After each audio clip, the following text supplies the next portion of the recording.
Thought I'd do something a little different this time. Instead of highlighting an arcade game, thought I'd bring out my Atari video music and show that.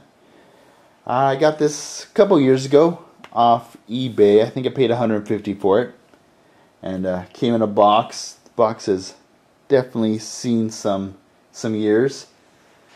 I'll rotate it here so you can see. It's not really all that exciting, is it? Oh well. But I'll open it up,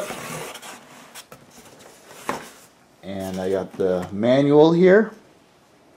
Kind of a small one, but it gives you what to expect after you have it all hooked up. And next page tells you how to hook it up. Then it goes through what the knobs do on the machine. And then you have some examples of different things you'll see with the different options. And troubleshooting and specs, it looks like.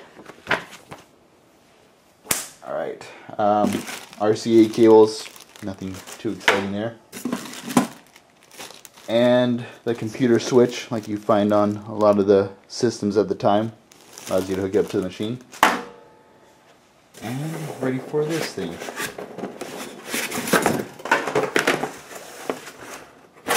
This out of the way. And here we are, getting into frame here. I guess it'd be easiest if I go over this stuff when it's hooked up to the TV, the knobs and the buttons. So I'll do that a little later. There's the front, and there's the back. You got the RCA inputs that the output from your stereo goes into those two.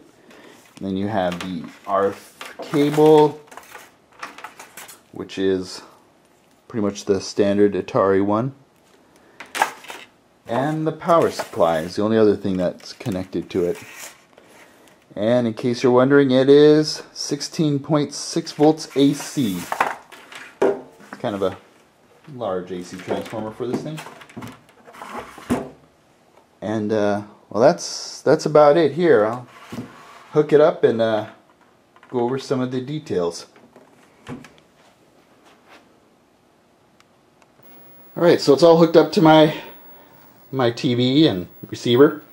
So let's go through some of these options. The first one's going to be gain, and basically it's just how much signal goes through the machine, less to more. Then you have color, and it goes through the color on its own, but this kind of skews it one way or another if you want more or less of a certain color. And contour, and that's basically how much distortion is going to be in the image. All the way up, the lines are fairly crisp, and if I turn it down, start getting a little more sloppy around there. And then all these buttons, you can choose between solid image. Let me turn the contour up so you can see it. Solid image, hole, which I don't see much of a hole there. Let me turn the gain up. And ring. Those are your three options, and then you have auto, which will cycle through them. And then the other ones are horizontal and vertical display. That's how many images are going to be on the screen. For instance, there's one horizontal, two horizontal, and so on. And then vertical is the same thing, just two vertical, three vertical, well that's four vertical, and so on. But let's apply it to music and I'll show you how it moves. This video is probably already getting a little long, so I'll just do a short demo of it on the TV.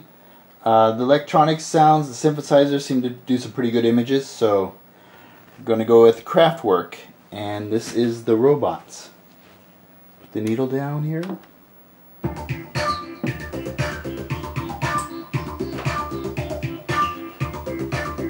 I'll just mess a little bit with the knobs while it's going.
That's probably pretty good. I'll stop it there, and that's the Atari Video Music.